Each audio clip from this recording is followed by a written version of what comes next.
Isang pinagpalang araw muli sa atin. Ang pag-uusapan natin ngayon ay patungkol sa salitang born again. Ano ba ang born again? Sabi ng iba, ang born again daw ay isang relihiyon o bagong religion. Sabi naman ng iba, ang born again ay isisilang ka ulit. Ang born again nga ba ay isang relihiyon? Yan ba ay bago lang? Actually, hindi na po yan bago. Alam niyo po ba, ang original na nagsabi niyan, ang salitang born again, kung kanino nang galing yan mismo, yan po ay sinabi ng ating Panginoong Jesus. Sa kanya po mismo nang galing yan. Siya yung original na nagsalita niyan.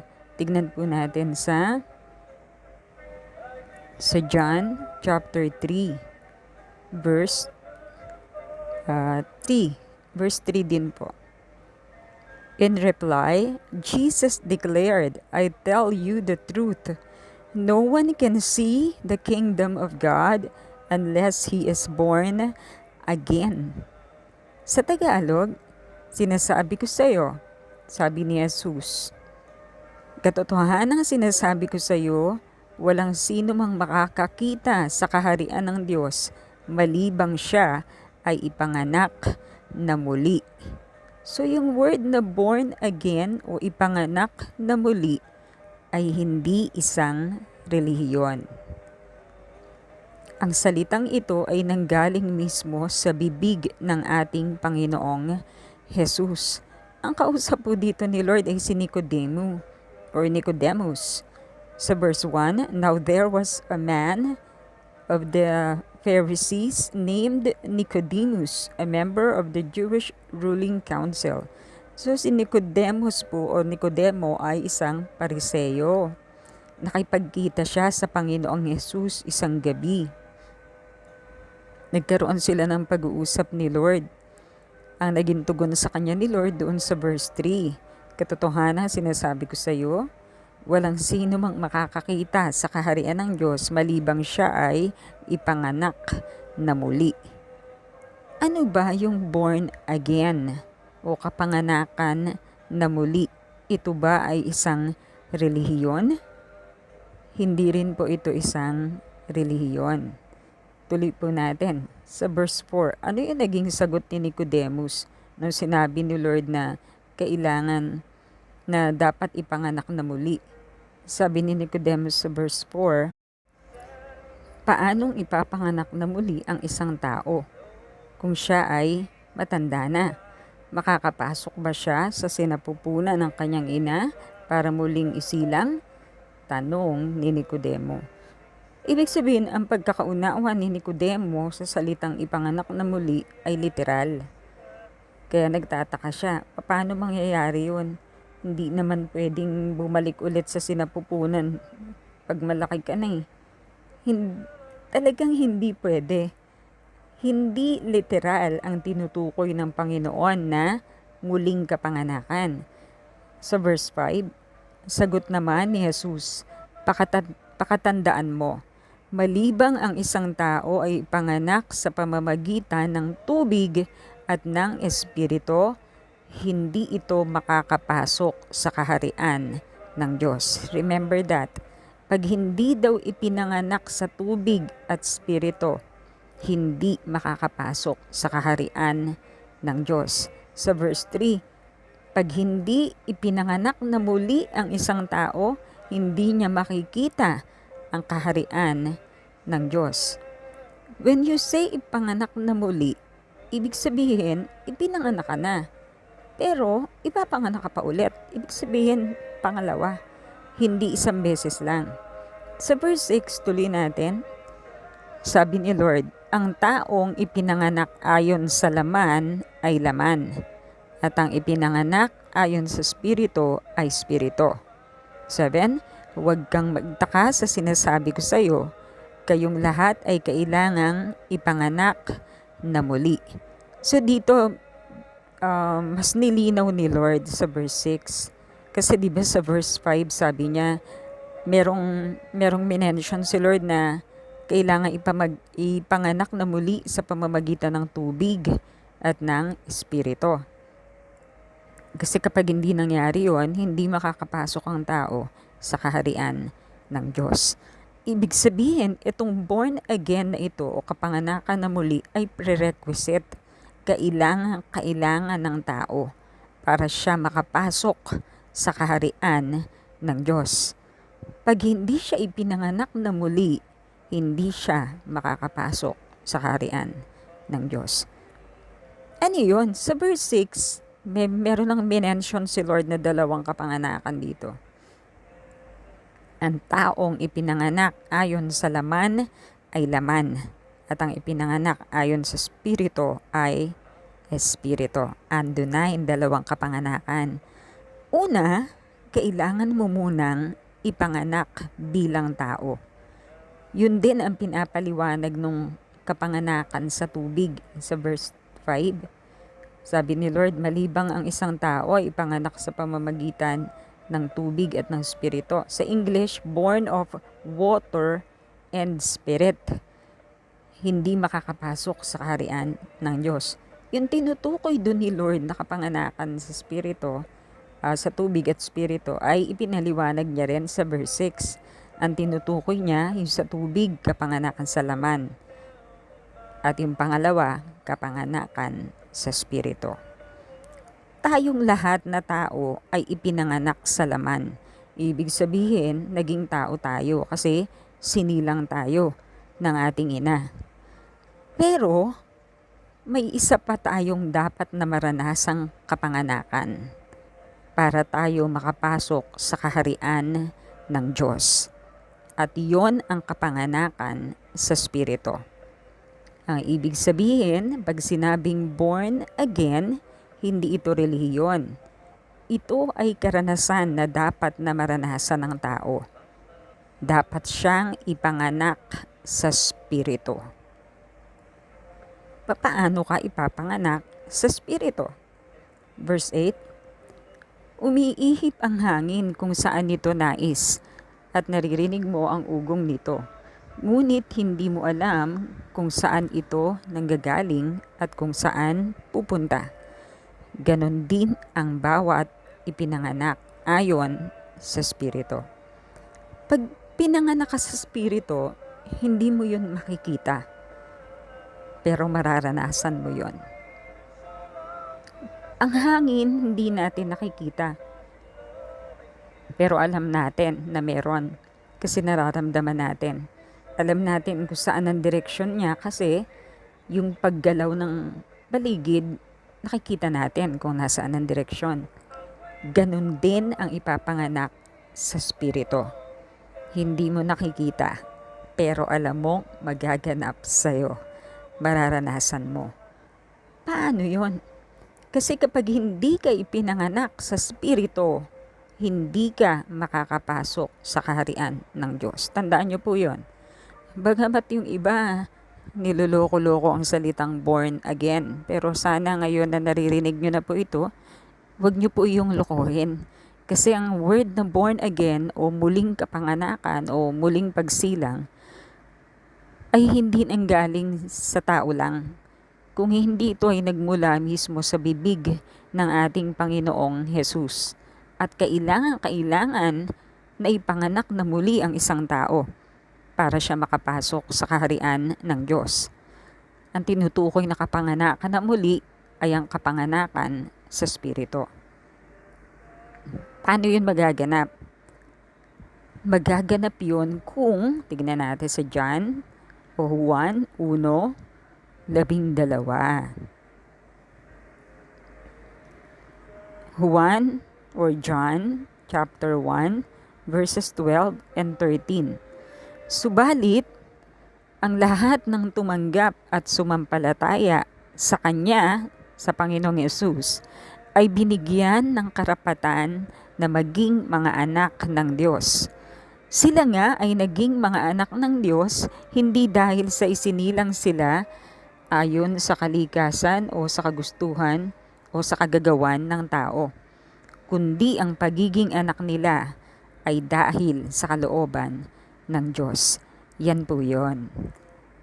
Sa English, mas clear. Tignan natin, John chapter 1, verse 12. Yet all who received him, to those who believed in his name, he gave the right to become children of God. Kailangan ka munang sumampalataya at tanggapin si Jesus para ikaw ay maging anak ng Diyos. Para ka isilang sa Espiritu. 13. Children born not of natural descent. Take note of that. Mga anak na ipinanganak hindi dahil sa laman o yung sa kagagawa ng tatay. Hindi ito yung pagsilang sa laman. Sabi sa verse 13, but born of God. Isinilang ng Diyos. Ito yung kapanganakan sa Espiritu.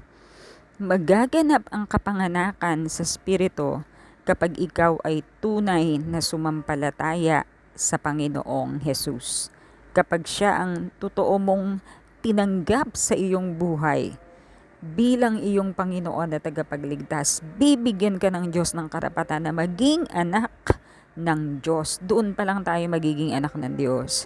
Bagamat tayong lahat ay nilikha ng Diyos, pero hindi tayo anak ng Diyos kasi tayo ay nagkasala. Pero pwede tayong maging anak muli ng Diyos at makapasok sa kaharian ng Diyos kung tatanggapin natin at sasampalataya tayo sa Panginoong Jesus. Doon pa lang tayo bibigyan ng Diyos ng karapatan para maging anak niya. The right to become children of God, ibibigay yun sa atin after na tayo ay sumampalataya sa Panginoon. Yun yung tinatawag na born again. Karanasan yon, experience na pagsampalataya ng buong puso sa Diyos. Yan din yung sinasabi ng 2 Corinthians 5:17. Ang sino mang nakipag-isa kay Kristo ay isa ng bagong nilalang. Wala na ang luma niyang pagkatao. Narito siya ay bago na. Kapag ikaw ay totoong sumampalataya kay Lord, automatic na ang gagawin mo, hihingi ka na ng tawad Magsisisi ka na. Tatalikuran mo na ang kasalanan kung totoo ang pananampalataya mo sa Panginoon. At doon magaganap ang kapanganakan sa Espiritu. Ang Diyos mismo ang gagawa nun, hindi tayo. Hindi tayo ang gagawa na para maging anak tayo ng Diyos. Ang Diyos ang gagawa nun sa ating buhay. Kaya sabi doon sa John 1:12, born of God. Sabi dito sa tuloy natin, yung English na yung basahin natin. Verse 6, John 3, verse 6, flesh gives birth to flesh, but the Spirit gives birth to spirit. Ang laman, manganganak ng laman. Subalit, ang Espiritu ang magsisilang sa Espiritu. Yung Espiritu doon ay capital S, meaning God. Siya ang magsisilang sa atin, yung second na pagsilang, kapanganakan sa Espiritu. Sabi sa verse 7, you should not be surprised at my saying, you must be born again. Hindi ka dapat magulat sa sinasabi ko sa iyo. Kailangan mong ipanganak na muli. Biruin mo, sinabi yun ni Lord kay Nicodemo. Sino si Nicodemo? Pariseo. Pari siya sa kapanahunan niya. Pero kailangan niyang ipanganak na muli. Hindi lang yun sa kanya. Lahat ay kailangang ipanganak na muli. Lahat ng tao. Napakahalaga nun. Hindi yun maintindihan ni Nicodemo. Kasi, spiritual yun Sabi ni Lord, sabi ni Nicodemo sa verse 9, how can this be? Paano mangyayari yan?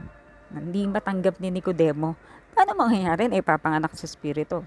Sabi ni Lord sa verse 10, "You are Israel's teacher," said Jesus, "and you do not understand these things?" Verse 11, "I tell you the truth, we speak of what we know and we testify of what we have seen. But still, you people do not accept our testimony."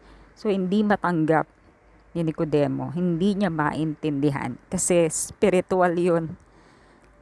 Pero tayo pwede na nating maintindihan. Bibigyan tayo ng Diyos ng karunungan para maunawaan. Ang lahat ng tao ay ipinanganak sa laman. Pero may isa pang kapanganakan na kailangan natin upang tayo ay makapasok sa kaharian ng Diyos.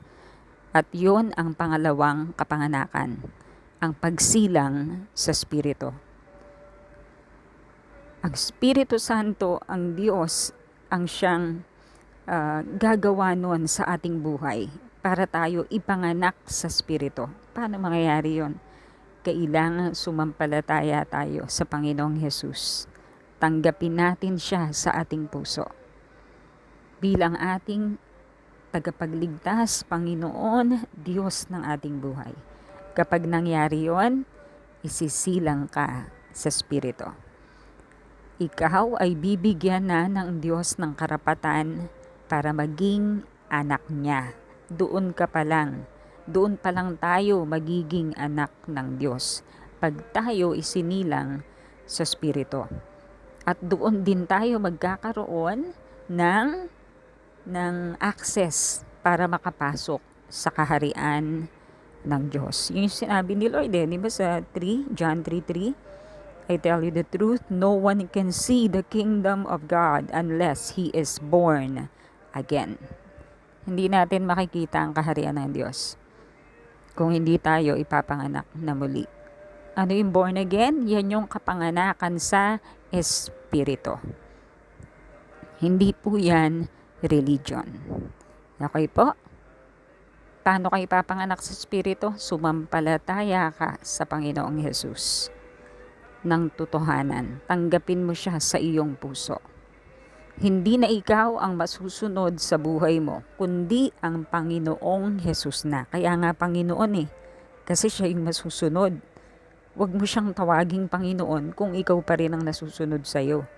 Pag tinawag mo siyang Panginoon, ibig sabihin, surrender ka sa Kanya. Suko ka sa Kanya. Submitted ka sa Kanya. Susunod ka sa Kanya. Ibig sabihin, tatalikuran mo na ang kasalanan.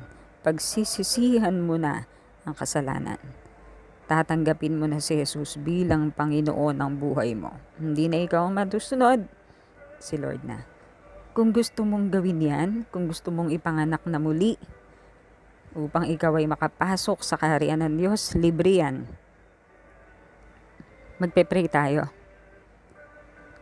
Mananalangin tayo ng panalangin na pananampalataya at pagtanggap kay Jesus. Ipikit mo ang iyong mga mata. Sumunod ka sa panalangin ito. Sabihin mo, Panginoong Jesus, inaamin ko po na ako ay makasalanan. Hindi ako makakapasok sa kaharian ng Diyos. Patawarin mo po ako. Nagsisisi na po ako. Tinatalikuran ko po ang kasalanan. Nananalig po ako sa iyo, Panginoong Jesus, na ikaw ay napako sa krus, namatay, nilibing at muling nabuhay upang ako ay iligtas. Nais ko pong maranasan ang muling kapanganakan. Isilang mo po ako sa Espiritu, Panginoong Jesus. Tinatanggap kita sa aking buhay. Pumasok ka sa aking buhay, Panginoong Jesus. Ikaw na ang masunod sa akin. Tinatanggap kita bilang aking Panginoon, tagapagligtas at Diyos ng aking buhay. Mula ngayon, ikaw na po ang masusunod sa buhay ko. Salamat po sa buhay na walang hanggan, sa muling kapanganakan na ibinigay mo sa akin. Salamat po, Panginoong Jesus. Amen. Thank you, Lord. Congratulations! Ngayon, ikaw ay born again na. Ibig sabihin, sinilang ka na sa Espiritu. Mananahan sa iyo ang banal na Espiritu. Pwede ka nang makapasok sa kaharian ng Diyos. Hindi dahil sa sarili mong kabaitan, kundi dahil sa Panginoong Jesus. God bless you. Until next time, pagpalain ka ng Diyos. Huwag mo kalimutang manalangin sa Panginoon at sana magkaroon ka ng Bible. Pwede ka mag-download ng Bible. Napakahalaga na mas makilala mo pa ang Diyos. Simulan mong magbasa ng Biblia. Magsimula ka sa aklat ni Juan. Pagpalain ka ng Diyos. Till next time, God bless you.